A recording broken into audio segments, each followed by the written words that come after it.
कर्ण को महाभारत में दानवीर कहकर संबोधित किया गया है, क्योंकि वह अपने शत्रु को भी कभी खाली हाथ नहीं लौटाता था। उसका जीवन संघर्षों से भरा था, पर फिर भी उसका मन उदार और उसका हृदय दान के लिए सदा तत्पर रहता था। एक दिन की बात है, भगवान इंद्र जो अर्जुन के पिता थे, कर्ण की परीक्षा लेना चाहते थे। वे जानते थे कि कर्ण के पास सूर्यदेव द्वारा दिया गया कवच और कुंडल है, जो उसे अजेय बनाते हैं। इंद्र चाहते थे कि युद्ध से पहले किसी तरह कर्ण से ये कवच कुंडल ले लिए जाएं, ताकि अर्जुन को उसे हराना आसान हो। कर्ण प्रतिदिन अपने महल के द्वार पर खड़े होकर किसी भी याचक को कुछ भी देने का वचन देता था। उसी अवसर का लाभ उठाकर इंद्र एक ब्राह्मण के वेश में कर्ण के पास पहुंचे।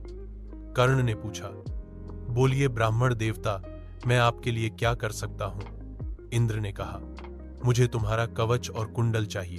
कर्ण क्षण भर के लिए चौंका, क्योंकि वह जानता था कि ये उसका जीवन रक्षा करते हैं। लेकिन फिर भी बिना किसी झिझक के उसने मुस्कुराते हुए उत्तर दिया, यदि आपने मुझसे कुछ मांगा है तो वह आपको अवश्य मिलेगा। उसने अपने शरीर से कवच और कानों से कुंडल स्वयं ही निकाल लिए। उसके शरीर से रक्त बहने लगा, लेकिन उसने कोई शिकवा नहीं किया।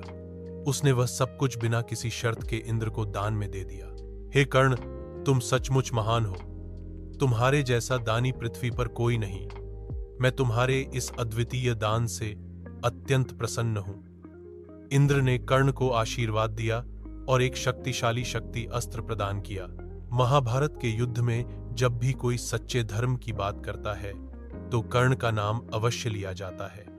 उसकी यह दानवीरता आज भी संसार में प्रेरणा का स्रोत है। सीख: कर्ण की कहानी हमें सिखाती है कि सच्चा वीर वही है जो अपने स्वार्थ से ऊपर उठकर दूसरों की भलाई के लिए त्याग कर सके।